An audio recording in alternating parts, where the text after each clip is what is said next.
નમસ્કાર વિદ્યાર્થી મિત્રો, જ્ઞાન સેવા ચેનલમાં હું અજય લીંબડિયા આપ સર્વ વિદ્યાર્થી મિત્રોનું હાર્દિક સ્વાગત કરું છું। આજે આપણે પ્રશ્ન નંબર 1 નો બ જોવાનો છે।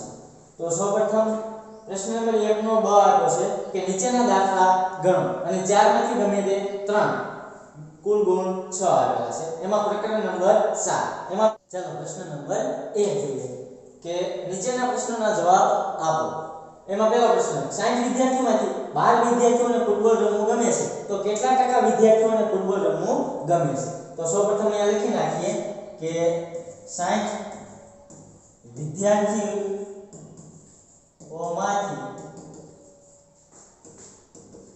ફૂટબોલ રમવું ગમે તેવા વિદ્યાર્થી કેટલા છે? 12। ચાલો હવે આપણે ટકાવારી મેળવવાની હોય તો ટકાવારી 100 થી મળે તો અહીંયા લખી નાખશું તો 100 વિદ્યાર્થીઓમાંથી ફૂટબોલ રમવું ગમે તેવા વિદ્યાર્થી આપણને ખબર છે નહીં તો શું કરી નાખવાનું આનું ચોકડી ગુણાકાર તો 100 ગુણ્યા 12 એટલે અહીંયા 100 ગુણ્યા 12 થશે અને આ 60 ક્યાં આવતા રહેશે છેદમાં તો 0 0 ઉડી જશે 6 દુ 12 10 દુ 20 એટલે 20% વિદ્યાર્થીઓ હશે। ચાલો તો આપણે કહી શકીએ કે 20% વિદ્યાર્થીઓને ફૂટબોલ રમવું ગમે છે। ચાલો પ્રશ્ન નંબર 2 જોઈએ કે સીતાએ ગણિતની એક પરીક્ષામાં 80 ગુણમાંથી 56 ગુણ મેળવ્યા છે તો તેને કેટલા ટકા ગુણ મેળવ્યા હશે? તો અહીંયા પણ એ જ કરીશું તો લખી નાખવાનું 80 ગુણમાંથી મેળવેલ ગુણ કેટલા છે? 56। ચાલો એ જ રીતના આપણે ટકાવારી મેળવીએ તો કેટલા મેળવવાની? 100 ગુણમાંથી મેળવેલ ગુણ। ચાલો આપણે મેળવવાનું છે શું કરી નાખશું ચોકડી ગુણાકાર। ચાલો તો 100 ગુણ્યા 56 એના છેદમાં 80 0 0 ઉડી જશે 8 સત્તા 56 થશે 8 સત્તા 56 10 ગુણ્યા 7 એટલે કેટલા થશે 70 તો 70% ગુણ મેળવેલા હોય એવું આપણે કહી શકીએ। તો તેને કેટલા ટકા ગુણ મેળવ્યા હશે? 70% ગુણ મેળવેલા હશે એવું આપણે કહી શકીએ। પ્રશ્ન નંબર 3 એક વેપારીએ મંગાવેલા 70 પાઇનેપલમાંથી 14 પાઇનેપલ બગડેલા નીકળ્યા છે તો બગડેલા પાઇનેપલની ટકાવારી આપણે કેટલી થાય એ આપણે મેળવવાની છે। તો અહીંયા લખી નાખીએ કે 70 પાઇનેપલમાંથી બગડેલા પાઇનેપલની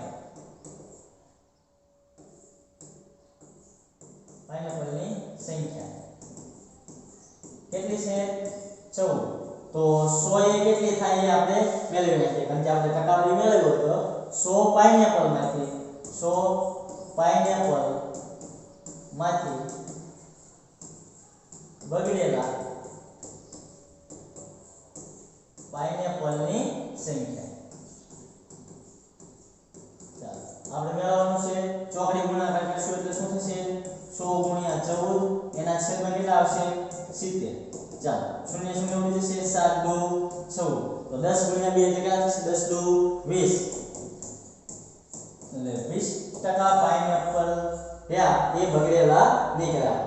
ચાલો પ્રશ્ન નંબર 4 જોઈએ કે એક વર્ગમાં એક દિવસે 40 વિદ્યાર્થીમાંથી 12 વિદ્યાર્થીઓ ગેરહાજર છે તો ગેરહાજર વિદ્યાર્થીઓની ટકાવારી આપણે શોધવાની કીધી છે। તો અહીંયા સૌપ્રથમ લખી નાખીએ કે 40 વિદ્યાર્થીઓમાંથી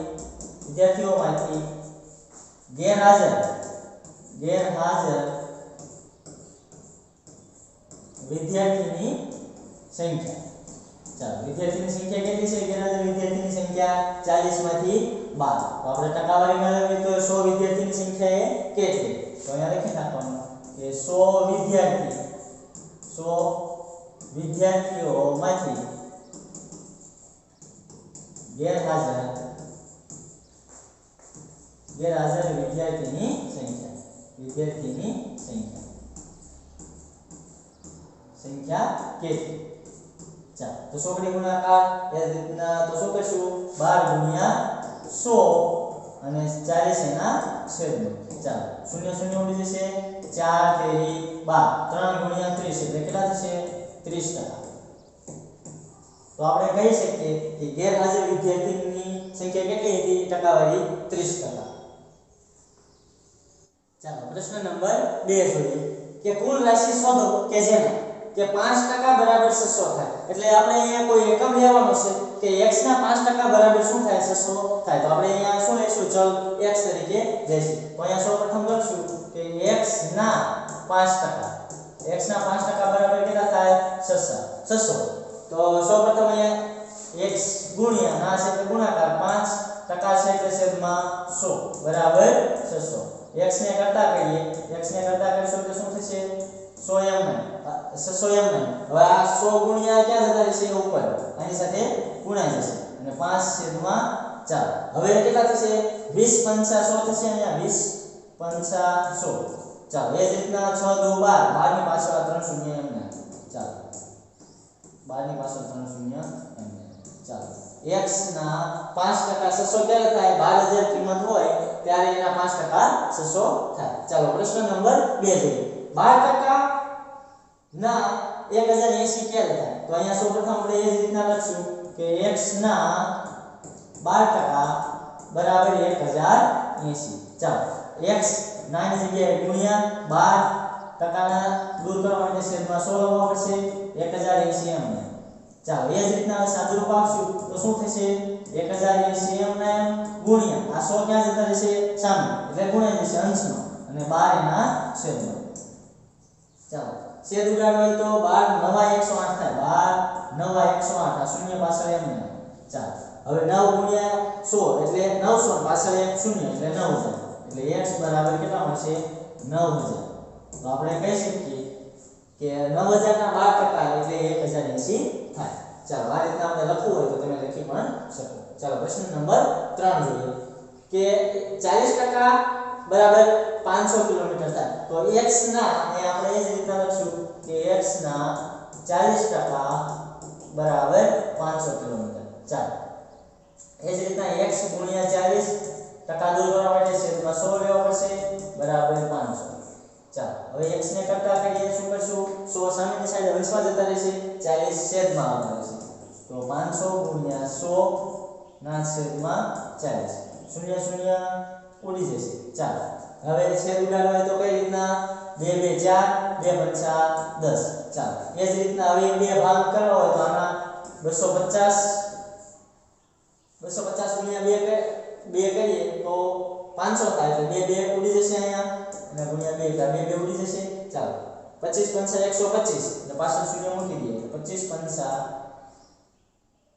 125 ને પાછળ શૂન્ય મૂકી દઈએ એટલે 1250 આપણો જવાબ આવશે. એટલે 1250 ના 40% એટલે 500 કિલોમીટર થાય. ચાલો પ્રશ્ન નંબર 4 જોઈએ કે કોઈ કિંમત એટલે x ના 70% બરાબર 14 મિનિટ થાય એવું કીધું છે. તો x ના શું લેવાનું x ના 70% બરાબર 14 મિનિટ. ચાલો હવે x ગુણ્યા ના છે એટલે ગુણ્યા 70. હવે ટકા દૂર કરવા માટે છેદમાં 100 લખવા પડે અને બરાબર 14 મિનિટ. ચાલો હવે શું કરશું 100 14 સાથે ગુણાઈ જશે અને 70 એના છેદમાં. તો x બરાબર 14 ગુણ્યા 100 એના છેદમાં 70 શૂન્ય શૂન્ય ઉડી જશે 7 દૂર 14 થશે 2 ગુણ્યા 10 એટલે કેટલા થશે 20 એટલે ચાલો 20 એટલે 20 ના 70% એટલે 14 મિનિટ થાય. ચાલો પ્રશ્ન નંબર 3 જોઈએ કે ટકાને અપૂર્ણાંકમાં ફેરવી તેનો અતિ સંક્ષિપ્ત સ્વરૂપ લખો. સૌપ્રથમ શું કરવાનું છે ટકાને અપૂર્ણાંકમાં ફેરવીને આપણે એનો અતિ સંક્ષિપ્ત સ્વરૂપ લખવાનું છે. તો અહીંયા પહેલો પ્રશ્ન છે કે 25%. તો ટકાને પહેલા અપૂર્ણાંકમાં ફેરવી નાખીએ તો ટકા દૂર કરવા માટે આપણે શું કરવું પડશે છેદમાં 100 લેવા પડશે તો 25 ના છેદમાં 100. ચાલો હવે અપૂર્ણાંકમાં ફેરવી તેનો અતિ સંક્ષિપ્ત સ્વરૂપ લખવાનું છે. તો અહીંયા જો 25 100 થશે કેટલા થશે 25 100 100 એટલે જવાબ આવશે 1 ના છેદમાં 4. ચાલો હવે એ જ રીતના બીજો પ્રશ્ન જોઈએ. બીજો પ્રશ્ન કીધો છે 150% આપેલા છે તો ટકા દૂર કરવા માટે છેદમાં કેટલા લખવા પડશે 100 એટલે 150 ના છેદમાં 100. ચાલો શૂન્ય શૂન્ય ઉડી જશે તો શું વધશે 15 ના છેદમાં 10. 15 ના છેદમાં 10 વધશે. અહીંયા 5 દૂ 10 થશે અને આ 5 તેરી 15 થશે તો કેટલા વધશે 3 ના છેદમાં 2. ચાલો હજી 3 ના છેદમાં 2 ને આપણે બીજી રીતે લખવું હોય તો આ રીતે લખી શકીએ. ચાલો જો આ રીતે 2 એકા 2 કેટલા વધે 1 એટલે 1 પૂર્ણાંક 1 ના છેદમાં 2 આ રીતના તમે લખી શકો. ચાલો અહીંયા સી જોઈએ એટલે કે 3 નંબરનો પ્રશ્ન 20% આપેલા છે તો 20% હોય તો 20% ને આપણે અપૂર્ણાંકમાં ફેરવીએ એટલે ટકા દૂર કરવા માટે છેદમાં 100 લખવા પડશે. 100 શૂન્ય શૂન્ય જશે 2 પંચા 10 તો 1 ના છેદમાં 5 થશે. ચાલો એ જ રીતના ડી જોઈએ તો ડી માં કીધું છે 5%. એટલે ચાલો 5% છે તો સૌપ્રથમ શું કરશું 5 ના છેદમાં 100. ચાલો 20 પંચા 100 થશે તો 1 ના છેદમાં 20 આપણો જવાબ.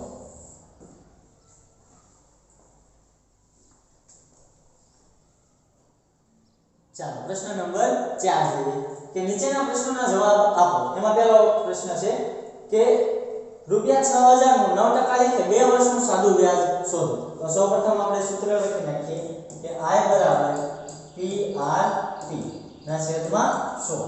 ચાલો શું કીધું છે સાદું વ્યાજ મેળવવાનું કીધું છે તો અહીંયા p કેટલો આપેલો છે 6000 તો અહીંયા લખી નાખો p = 6000 ગુણ્યા r કેટલો આપ્યો છે 9% એટલે 9 ગુણ્યા t કેટલો આપ્યો છે મુદત એટલે 2 વર્ષ. ચાલો છેદમાં 6 અહીંયા શૂન્ય શૂન્ય જશે શૂન્ય શૂન્ય જશે તો હવે સાદું રૂપ આપી દઈએ 9 દુ 18 18 108 થશે તો 108 અને પાછળ 0 એટલે કેટલો મળશે જવાબ આપણે સાદું વ્યાજ તો અહીંયા લખી નાખવાનું I = ₹1080 મળશે. આ આપણો જવાબ. ચાલો પ્રશ્ન નંબર 2 જોઈએ કે અમુક રકમનું 5% લેખે 3 વર્ષનું વ્યાજ 1200 થાય તો તે રકમ શોધો. એટલે આપણે શું મેળવવાનું કીધું છે p મેળવવાનું કીધું છે તો અહીંયા લખી નાખીએ સૂત્ર I PRT ના છેદમાં 100. ચાલો હવે જે કિંમત આપી છે એ લખતા જઈએ. આપણે શું મેળવવાનું છે એટલે અમુક રકમ કીધી છે એટલે p મેળવવાનું છે તો p ને કરતા કરીએ p બરાબર આ શું થશે I * 100 ના છેદમાં RT થશે RT. ચાલો હવે I ની જગ્યાએ કેટલા કીધા છે 1200 તો અહીંયા લખી નાખીએ 1200 ગુણ્યા 100. ચાલો હવે R કેટલા કીધા છે 5 અને t કેટલા કીધા છે મુદત 3. ચાલો હવે છેદ ઉડાડી નાખીએ. અહીંયા જો 4 તેરી 12 થશે 4 એટલે 400 તેરી 1200 થશે. ચાલો એ જ રીતના હવે ઉડશે 5 8 4 એટલે 80 પંચા 400 થશે. ચાલો એટલે હવે 80 ગુણ્યા 100 એટલે 8000 થશે તો અહીંયા લખીએ 80 ગુણ્યા 100 એટલે કેટલા થશે 8000. તો 8000 રૂપિયા હોય તો એનું સાદું વ્યાજ કેટલું થાય 1200. ચાલો તો p આપણને મળી ગયો. ચાલો હવે પ્રશ્ન નંબર 3 જોઈએ કે 2500 નું 3 વર્ષનું વ્યાજ 600 થાય તો વ્યાજનો દર શોધો એવું કીધું છે. તો સૌપ્રથમ અહીંયા લખી નાખીએ I PRT ના છેદમાં 100. વ્યાજનો દર કીધો છે એટલે આપણે r મેળવવાનું છે તો r ને કરતા કરીએ તો I * 100 થઈ જશે I * 100. હવે અહીંયા શું વધશે p અને t એના છેદમાં. ચાલો તમારી કિંમત મૂકીને તમે આ રીતના પણ સાદું રૂપ આપી શકો અને કિંમત મૂકીને પણ તમે આ રીતના કરી શકો અથવા તમે ડાયરેક્ટ પેલા સૂત્રમાં r ને કરતા બનાવીને આ રીતના કરી નાખો પછી કિંમત મૂકો તો પણ ચાલે. ચાલો હવે I કેટલું છે વ્યાજ 600 રૂપિયા તો 600 ગુણ્યા 100 એમ. ચાલો p કેટલું છે 2500 તો 2500 ગુણ્યા t મુદત કેટલા વર્ષની છે 3. ચાલો હવે સાદુરૂપ આપી દઈએ. અહીંયા 3 દુ 6 થશે એટલે 3 એટલે 200 થશે. અહીંયા જવાબ 200 તેરી 600. ચાલો હવે આ બે શૂન્ય ઉડી જશે આ બે શૂન્ય ઉડી જશે. ચાલો હવે શું થશે અહીંયા 25 8 200 તો શું મળી ગયું આપણને 8% વ્યાજનો દર મળી ગયો. તો વ્યાસનો દર 8 ચાલો 8%. ચાલો પ્રશ્ન નંબર 4 જોઈએ કે 4000 નો 9% લેખે વ્યાસ 720 થાય છે તો મુદત શોધો. એટલે સૌપ્રથમ અહીંયા લખી નાખીએ I બરાબર PRT ના છેદમાં 100. ચાલો હવે શું કીધું છે મુદત એટલે t મેળવવાનું છે તો t ને કરતા કરીએ t બરાબર I ગુણ્યા 100 છેદમાં PR. ચાલો PR થઈ ગયા. હવે I કેટલા આપેલા છે 720 તો 720 ગુણ્યા 100 એમને. P કેટલા છે 4000 તો 4000 ગુણ્યા 8 એટલે 9. ચાલો હવે છેદ ઉડાડી દઈએ અહીંયા 1 0 1 0 1 0 1 0 1 0 અહીંયા. ચાલો 9 8 થશે. એ જ રીતના 4 2 8 એટલે 2 મળી ગયા એટલે 2 વર્ષ. ચાલો તો મુદત શું મળી ગઈ 2 વર્ષ એટલે તે આપણને મળી ગયું. ચાલો અહીંયા આપણો વિડિયો પૂર્ણ થાય છે. જો વિડિયો ગમ્યો હોય તો વિડિયોને લાઈક શેર અને સબસ્ક્રાઇબ કરજો અને તમારા મિત્રો સુધી પહોંચાડજો.